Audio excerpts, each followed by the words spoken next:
Nous voici sur le stand Cortel et je crois qu'il y a des choses intéressantes à présenter. On va donner la parole à Max, Jean-Pierre. Bonjour, peu de nouveautés mais des choses un peu rigolotes à présenter.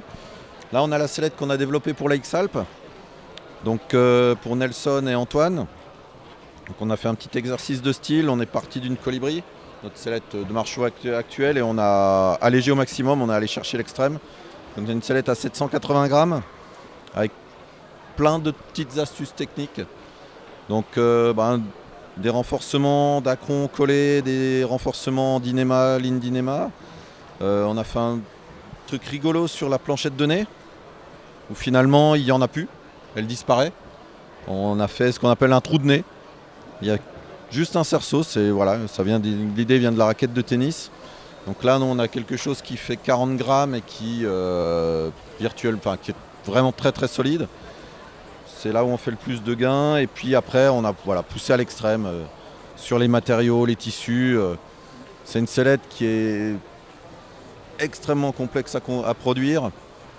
Et durée de vie, le cahier des charges, c'était 15 jours. Il fallait qu'elle finisse la course. Moi, j'ai essayé hier, franchement, on est bien dedans. Hein. Ouais, ça c'est vraiment le point étonnant. On arrive à 780 grammes et on est quasiment plus confortable que la Colibri. Alors qu'est-ce qui fait justement, qu'est-ce qui procure le confort? Parce qu'en fait c'est que du tissu pratiquement. C'est que du tissu, mais il n'y a quasiment pas un bout de tissu qui soit plat.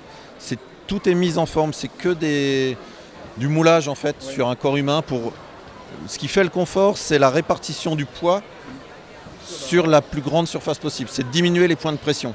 Donc voilà, c'est vraiment de la mise en forme, c'est du boulot de haute couture, c'est de la mise en forme, c'est suivre les courbes du corps.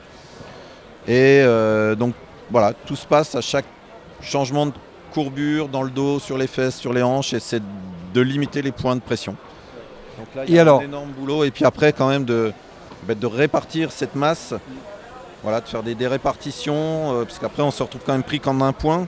On a quelques points qui reprennent les efforts, donc c'est de la diffusion des efforts. Et ça, c'est le savoir-faire, c'est énormément de boulot, de mise en forme. Et ce modèle, est-ce qu'il sera un jour disponible pour le grand public? Non, pas en l'état. C'est juste impossible. Là, on estime sur ce modèle, on l'a fait nous en France, on a fait une dizaine. À deux, il y a quasiment 2 mois de boulot. Il y a plus de 1000 opérations par sellette. C'est extrêmement compliqué. Tous les renforts d'acron à coller, le tissu et l'électrostatique. On arrive avec l'autocollant, le tissu il se lève pour venir se coller contre. C'est un vrai casse-tête. C'était un bel exercice, on a énormément appris. Forcément, on retrouvera des choses sur d'autres produits, mais pas en l'état. Là, en l'état, il y a des gens qui me l'ont demandé. Elle me dit, bon alors, je dis, là aujourd'hui, si je veux te la vendre, je te la vends 2000 € et je te la garantis pas 15 jours. Donc, je pense pas qu'il y ait une clientèle. Voilà. Mais est-ce que au niveau conceptuel, ça vous a apporté beaucoup de choses? Ouais, énormément. Parce que là, souvent, on a des modèles, quand on essaye de descendre en poids, on part d'un modèle existant, on réduit. Là, on a fait l'inverse. On y allait assez rapidement finalement. Bon, on a tout le backup des Colibri, etc. dessus. Mais là, on l'a fait en 3 protos, celle-ci. C'est-à-dire, on a fait un premier proto tout en tissu. Très peu de renforts, vraiment les renforts, on va dire, évidents. On l'a donné à voler, on a dit, il faut la casser. On a regardé où elle cassait, on a renforcé à ces endroits-là. On a fait un deuxième proto, rebelote. On regarde où ça casse et on renforce. On est vraiment parti de quelque chose de pas viable. Et on a juste renforcé les quelques points critiques et le reste, Et donc on peut imaginer à l'avenir les innovations qui existent sur ces produits-là, les retrouver sur la gamme. Sur le reste de la gamme, en plus sur des tissus aussi souples, tous les défauts sont exacerbés. Oui. Donc toutes les petites erreurs qu'on peut avoir de mise en forme, de shape et tout ça qu'on a sur nos gammes aujourd'hui, qui sont absorbés par des tissus rigides, là ils sont exacerbés, donc ils nous sautent aux yeux. Donc on a énormément appris avec cette sellette. Ok, donc là on a rêvé un peu, on va passer sur des modèles un peu plus réalistes. Alors quelle est la nouveauté aujourd'hui chez Cortel? La grosse nouveauté qu'on présente cette année, c'est la nouvelle Cannibal Race.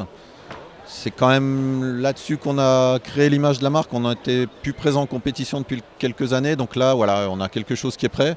On va rejoindre le modèle? Allez. Ok, donc voilà, donc la Cannibal Race qu'on présente là à l'état de concept de proto, c'est pas la version définitive, mais bon, là elle fonctionne, donc il est temps de la présenter au public. Donc voilà, on a vraiment bossé sur notre select de compète. On l'a remise, c'est plus qu'une remise à niveau, quoi. C'est vraiment une select nouvelle. On se met au standard actuel avec deux secours en latéral qui sont voilà, avec la possibilité de mettre un gros, un petit. Enfin voilà, on, on va se mettre vraiment au standard actuel avec souvent un rogalo et un secours plus light en deuxième chance. Un profilage arrière aérodynamique. Bon là on est vraiment sur du proto. Bon la forme n'est pas encore définitive. Qui est gonflé maintenant par deux prises d'air latérales sur les côtés. Et au niveau de la structure, on a la protection, on a un mousse bag sous le cul qui est repris par une grosse vessie airbag dans le dos qui est gonflé en même temps que le profilage arrière. Donc voilà. Et après, en fait, dedans, dans le châssis, on a vraiment... Tout est nouveau. Une sellette beaucoup plus rigide et confortable que ce qu'on a pu faire avant. On a vraiment essayé de coller à l'évolution des voiles actuelles. Aujourd'hui, les voiles ne demandent plus du tout le même pilotage qu'il y a seulement 10 ans ou 15 ans. Donc on adapte le matériel à la façon de voler des voiles de compète d'aujourd'hui. Donc là, je vais vous expliquer un petit peu tout ce qu'il y a dedans. Donc il y a des éléments de confort. Bon, là, on a une sellette qui est... En fait, pour voler couché, donc, on a gardé les éléments qui faisaient les qualités de la Cannibal Race. Hauteur de point d'ancrage réglable en fonction des coutumes, je dirais presque, du pilote qui va l'utiliser, de ce qu'il aime. Et une structure très rigide qui va accepter les efforts de compression, qui va vraiment les encaisser, il n'y a rien qui va bouger. Donc possibilité de voler très couché pour les gens qui aiment ça, ou de revenir assis, bon ça c'est standard. Mais voilà, on a vraiment un confort en position couchée qui est encore meilleur que sur la Cannibal Race. On a résolu les petits problèmes qu'on avait. Et après, en termes de confort, on a une petite astuce nouvelle. Jusque-là, on a toujours eu un très bon maintien de tout le haut du corps, bassin, dos. Les jambes dans une position en cocon, on a toujours un léger effort à fournir pour les garder. Si on relâche l'effort, les jambes tombent. Et là, on a une petite astuce qui vient pallier ça, qui est cachée quand on vole, qu'on va voir ici. En fait, là, sur le côté, on a ces baguettes de renvoi qui sont réglables en fonction du pilote. Donc on vient les sortir. Et quand on est dans le cocon, hop, là. En fait, le point de désolé, je vais tourner. Le point de renvoi se situe là, à peu de choses près au niveau de l'articulation du genou, et il n'y a plus d'effort à faire pour tenir les jambes. Là, on est vraiment sur limite si on le mettait trop loin. À la limite, si on commence à sortir la baguette encore plus, il faut presque faire un effort pour plier les jambes. Donc là, en termes de gain d'énergie, on est sur quelque chose qui est pas négligeable. Et après, ce que je disais, quand on s'adapte au pilotage des voiles, aujourd'hui, on a des voiles qui sont de plus en plus perf et qui ont une tendance à flotter, à chercher la masse d'air par elles-mêmes. Et en fait, aujourd'hui, avec une sellette, on va dire un peu classique, quand la voile part, elle nous emmène avec, mais du fait de l'instabilité propre de la sellette, on a tendance à amplifier le mouvement. Donc on est toujours en train de contrer, de ramener. Donc il faut la laisser suivre la masse d'air, mais sans amplifier le mouvement. Il faut trouver le bon équilibre. Et là en fait donc on a tendance à prendre des sellettes de plus en plus stables, mais il faut quand même pouvoir tourner là dans le thermique. Donc là ce qu'on a fait, on a un système qui permet d'avoir une sellette qui est vivante en thermique et à partir du moment où on part en transition, on monte les mains, on va choper les baies et dans le même mouvement, on stabilise la sellette.